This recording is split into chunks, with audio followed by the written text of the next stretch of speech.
Halo Sobat Maya, welcome back to my YouTube channel, Sudarsan Glory. Apa kabar Sobat Maya semuanya? Saya harap semuanya seperti biasa ya, selalu sehat, selalu bahagia, dan makin sukses. Nah Sobat Maya, waktu saya masih kecil dulu, nggak ada tuh ya yang namanya gadget. Jadi kalau misalnya anak-anak seusia saya mau menghabiskan waktu, paling tuh kita mainnya petak umpet, atau monopoli, atau tazos, atau karet gelang, dan permainan tradisional lainnya. Kalau saya sendiri lebih banyak menghabiskan waktu dengan membaca komik. Maklum ya, dari kecil itu saya udah kuper. Nah, pernah suatu hari saya melihat ada sebuah rumah yang dibangun di dekat rumah saya. Nah, pada saat itulah saya mengenal yang namanya semen. Bagi Sudarsan kecil, semen itu adalah sebuah keajaiban. Bagaimana enggak? Dengan bubuk semen dicampur dengan pasir dan air bisa menghasilkan adonan perekat yang dapat menyatukan berbagai macam bahan material bangunan seperti batu, bata, batako, dan lain sebagainya. Setelah beranjak dewasa, saya baru menyadari bahwa ternyata industri semen ini adalah salah satu penopang bagi pembangunan ekonomi di Indonesia. Nah, berkaitan dengan hal tersebut, ada emiten yang bakal kita bahas nih. Emiten ini sebentar lagi akan melakukan IPO di bursa kita dan listing dengan kode ticker CMNT. Penasaran dengan emitennya? Jangan lupa saksikan video ini sampai habis ya. Nah, jadi perusahaan yang akan kita bahas kali ini adalah perusahaan produsen semen dengan merek merah putih, yaitu PT Cemindo Gemilang. Nanti pada saat penjelasan, PT Cemindo Gemilang ini akan saya singkat sebagai CG aja ya sobatnya, biar lebih gampang pengucapannya. Jadi, CG ini bergerak dalam bidang manufaktur, pemasaran, dan juga produksi semen dan klinker di Indonesia dan Vietnam. Semenjak didirikan pada tahun 2011, hingga saat ini CG udah memiliki 5 pabrik yang berlokasi di Lebak, Cilegon, Medan, Gresik, dan Bengkulu. CG juga telah terintegrasi secara vertikal dan saat ini memiliki infrastruktur power plant sehingga bisa menghemat biaya dan juga lebih mandiri dalam kebutuhan daya. Produk utama dari CG ini adalah semen dan klinker, tapi ada juga beton siap pakai dan juga produk penunjang lainnya. Nah, di Indonesia sendiri, nggak semua perusahaan bisa mengekspor semen maupun klinker. Celah ini justru dimanfaatkan dengan sangat baik oleh CG. CG adalah eksportir terbesar dari Indonesia, baik dari sisi semen ataupun klinker. Tujuan ekspor CG antara lain adalah ke negara seperti Bangladesh, Filipina, dan juga China. Nah, berikut ini adalah data ekspor dari perusahaan semen di Indonesia. Kalau misalnya Sobat Maya lihat dari data ini ya, bisa kita lihat bahwa CG ini sangat menguasai pasar ekspor di Indonesia.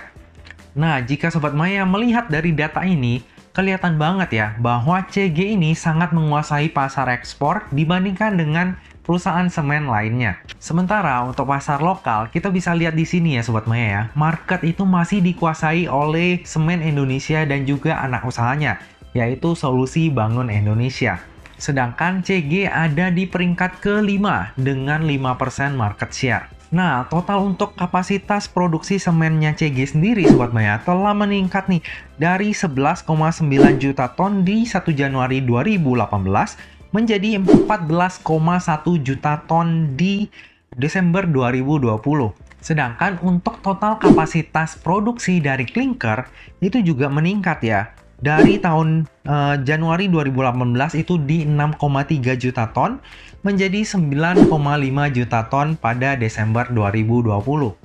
Nah, untuk produksi itu biaya bahannya berasal dari batu bara nih Sobat Maya. Jadi, jika nantinya harga batu bara itu terus naik, ini akan berdampak negatif pada CG karena tentu saja biaya produksinya juga jadi ikutan naik. Sebagai informasi, suplai batu bara untuk CG ini adalah PTBA dan juga Adaro. Nah, masing-masing juga sudah menandatangani perjanjian kerjasama jangka panjang operasional. Jadi, untuk suplai batu bara ke CG ini bisa kita katakan aman nih Sobat Maya. Oke, tadi sekilas tentang backgroundnya semen merah putih ataupun PT Cemindo Gemilang. Coba kita lanjut melihat siapa sih pemegang sahamnya. Nah, di sini kita bisa lihat ya Sobat Maya, hanya ada 2 pemegang saham. Yang pertama yaitu WH Investment Pty Ltd dan yang kedua adalah PT Gamma Group. Nah, jadi CG ini termasuk perusahaan PMA ya. Lalu di sini ada yang menarik tentang WH Investment Pte Ltd ini. WH Investment Pte Ltd ini didirikan pada tahun 2007 di Singapura sebagai perusahaan holding. Dan ternyata Managing Director dari WH Investment ini adalah salah satu Crazy Rich di Indonesia, yaitu Bapak Martua Sitorus. Nah, apakah Bapak Martua Sitorus ini sekaligus adalah pengendali dari PT Cemindo Gemilang ini? Mari kita coba lihat struktur kepemilikan dari PT Cemindo Gemilang. Nah, Sobat Maya, melalui struktur kepemilikan ini, bisa kita tarik kesimpulan nih ya, bahwa Bapak Martua Sitorus ini adalah IUBO ataupun Individual Ultimate Beneficial Owner dari PT Cemindo Gemilang. Untuk sedikit intermezzo nih Sobat Maya, salah satu perusahaan Bapak Martua Sitorus yang listing di bursa kita adalah Ceka. Ceka listing pada tahun 1996 dengan harga IPO 1100. Kemudian harganya terus turun tajam hingga pada titik terendah di 78, baru kemudian melanjutkan penguatannya hingga saat ini. Ya kita tahu lah ya, karena itu dari 1996 pasti jeblok banget pada saat krisis moneter di 1998. Oke, kita balik ke IPO-nya CG ini. Nah, setelah IPO ini, kepemilikan dari WH Investment Pte Ltd yang sebelumnya itu adalah 90,12% akan berubah menjadi 82,55%. Lalu PT Gamma Group yang sebelumnya dari 2,88% akan berubah menjadi 2,45%. Nah, dalam IPO ini sebanyak-banyaknya sebesar 2.718.830.200 lembar saham atau mewakili sebanyak-banyaknya 15% dari modal ditempatkan dan disetor yang akan ditawarkan kepada masyarakat. Harga penawarannya sendiri itu berkisar antara 600 hingga 800. Sehingga dana yang akan diraup dari IPO ini adalah sebanyak-banyaknya 2.175.064.160.000 rupiah. Nantinya, dana yang diperoleh dari IPO ini akan dipergunakan untuk hal-hal sebagai berikut ini Sobat Maya. Yang pertama adalah sekitar 58% akan digunakan oleh perseroan untuk pengeluaran modal kerja yang meliputi pembayaran utang usaha, pembayaran utang lain-lainnya, dan pembayaran uang muka dari pelanggan yang merupakan deposit dari AA Start Trading Pte Ltd atas pembelian produk perusahaan. Lalu sekitar 17% akan digunakan untuk pembayaran sebagian pokok utang dari pinjaman sindikasi. Lalu sekitar 11% akan digunakan oleh perseroan untuk pembayaran sebagian utang kepada Sinoma International Engineering Co. Ltd. Lalu sekitar 8% akan digunakan oleh perseroan untuk belanja modal. Dan terakhir adalah sekitar 6% akan digunakan oleh perseroan untuk pembayaran sebagian hutang ke PT Sinoma Engineering Indonesia.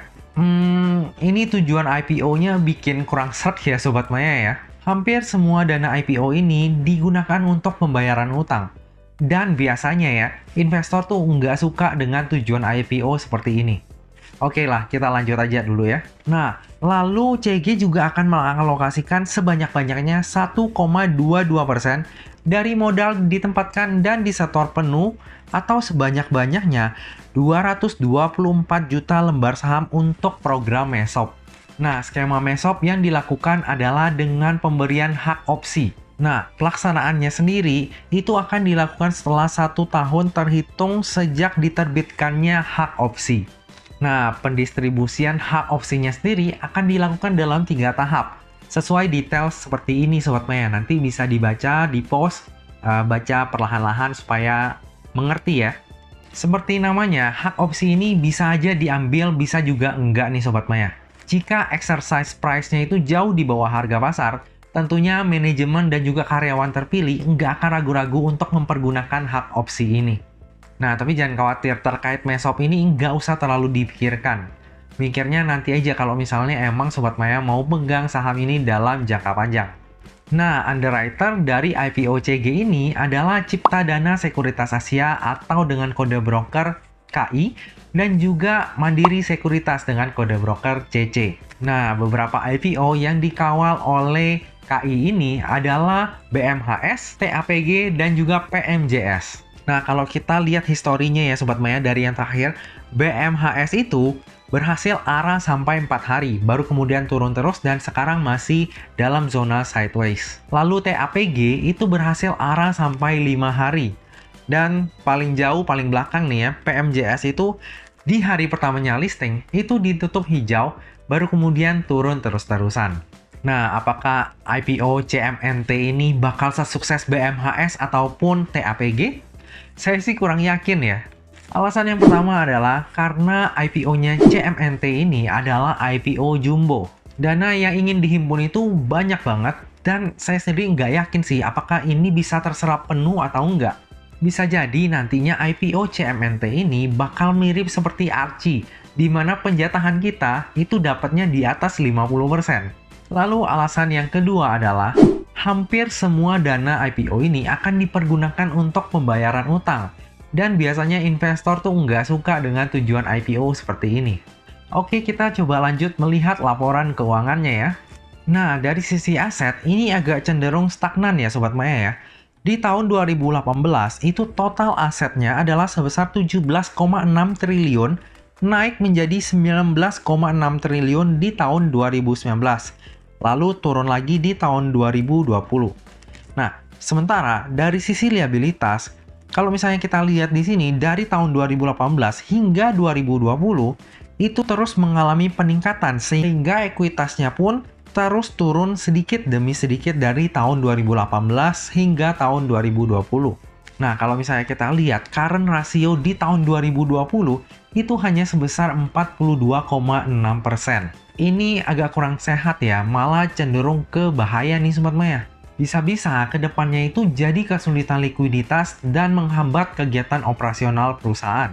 Coba kita lanjut melihat laporan laba ruginya ya. Wah, kalau laporan laba ruginya ternyata lumayan menarik. Di tahun 2018, perusahaan masih merugi sebesar 839 miliar. Lalu kerugiannya mengecil di tahun 2019 menjadi 61 miliar. Dan ternyata pada tahun 2020 malah mencetak profit sebesar 469 miliar. Hal ini patut kita apresiasi ya. Ternyata di tengah pandemi COVID-19, perusahaan malah mampu untuk mencetak laba yang signifikan. Laba di tahun 2020 ini antara lain disebabkan oleh kenaikan penjualan sebesar 13%. Nah, kenaikan penjualan ini berkat adanya penambahan sekitar 20 distributor baru, lalu adanya kenaikan pelanggan retail, serta perwakilan penjualan di seluruh Indonesia. Selain itu, jalur klinker kedua perseroan di pabrik terintegrasi Baya itu mulai beroperasi pada bulan Juni 2020. Artinya, kedepannya pun prospek usaha dari CG ini akan semakin bagus. Nah, walaupun prospek usahanya bagus, tapi kira-kira CG di harga penawaran 600 hingga 800 itu, kira-kira worth it nggak ya untuk dibeli? Mahal nggak ya jika kita bandingkan dengan perusahaan di sektor yang sejenis? Nah, salah satu metode valuasi yang bisa kita pakai adalah membandingkan PER dan juga PBV-nya dengan perusahaan di sektor yang sejenis. Di sini saya akan coba bandingkan dengan market leadernya di industri semen, yaitu SMGR dan juga INTP. Oke, kita langsung aja hitung PER dan PBV-nya dari CG. Nah, setelah kita hitung, PER dari CG ini adalah sebesar 26,25 kali. Lalu PBV-nya adalah sebesar 4,49 kali. Nah, kalau kita lihat dari sisi PBV-nya, CMMT ini lumayan mahal ya. PBV-nya itu sampai 4,49 kali. Tapi kalau misalnya kita lihat dari sisi PER-nya, ternyata malah CMMT ini lebih murah loh dibandingkan INTP dan juga SMGR. Ini pun valuasi CMMT di tahun 2020. Kalau misalnya kita melihat peningkatan kinerja perseroan, harusnya nanti di tahun 2021 ini valuasinya itu akan lebih baik dibandingkan tahun 2020. Apalagi dengan adanya IPO ini tentu saja akan meningkatkan ekuitas dari CMMT, dan tentu saja harapannya itu kinerja emiten ke depannya akan semakin baik lagi. Oke, udah banyak banget hal yang kita bahas tentang CG ini. Nggak berasa kita akhirnya sampai juga ke bagian kesimpulan. Nah, kesimpulan yang pertama.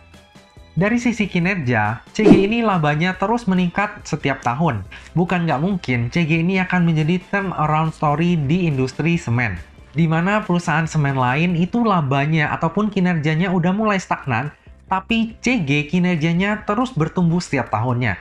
Nah, saat ini yang perlu diperbaiki dari CG adalah cash flow dan juga likuiditas dari perusahaannya. Nah, kedepannya bisa jadi akan ada corporate action untuk terus meningkatkan likuiditas perseroan. Lalu kesimpulan yang kedua, sektor usaha dari CG ini lagi minim sentimen positif. Sektor infrastruktur maupun sektor semen itu saat ini lagi terhambat oleh COVID-19. Dan juga harga batu bara sebagai bahan utama produksi itu terus naik. Ada kemungkinan harga saham dari CMMT ini akan terus tertekan selama beberapa waktu ke depan. Lalu kesimpulan yang ketiga adalah, mostly tujuan penggunaan dana IPO ini adalah untuk pembayaran utang. Dan biasanya investor tuh nggak suka dengan tujuan seperti ini. Walaupun sebenarnya biaya operasional akan semakin berkurang dengan pembayaran utang ini. Dan tentunya pasti akan berdampak positif pada kinerja perusahaan. Lalu kesimpulan yang keempat adalah IPO dari CMMT ini adalah IPO jumbo.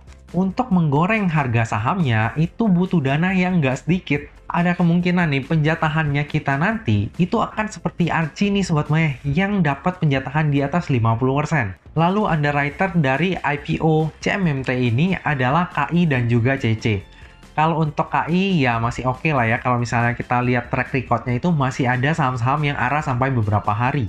Tapi untuk CC sendiri, karena memang emiten yang dibawa oleh CC ini, itu rata-rata emiten dengan dana IPO jumbo, jadi jarang banget bisa arah sampai berhari-hari.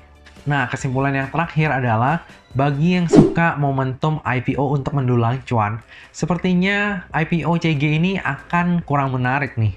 Saya sendiri cuma ambil porsi sedikit untuk IPO-nya CMMT ini, karena ada beberapa saham IPO lain yang momentum jangka pendeknya itu lebih menarik. Jadi di IPO-nya CMMT ini, saya sekalian ngetes nih Sobat Maya, bisa nggak kita melakukan pemesanan itu di beberapa sekuritas sekaligus. Nah, saya sendiri udah melakukan pemesanan di Panin itu 100 slot, lalu di Ajaib juga 100 slot. Nanti kita lihat ya, apakah pemesanan ini berhasil atau enggak, atau malah menjadi gagal karena pemesanan ganda. Nanti pasti akan saya update ke Sobat Maya. Nah Sobat Maya, demikianlah video pembahasan saya tentang IPO-nya CMMT ini. Semoga aja dengan adanya video ini, Sobat Maya dapat sedikit terbantu dan bisa menjadi bahan pertimbangannya Sobat Maya nih. Apakah akan mau ikut IPO-nya CMMT ini, atau ya mungkin ikut di IPO saham yang lain. Nah Sobat Maya, akhir kata, jangan lupa untuk selalu jaga kesehatan, jangan lupa untuk selalu bahagia, dan semoga perjalanan investasi kita selalu cuan bareng-bareng ya. Sampai jumpa di video selanjutnya. Dah!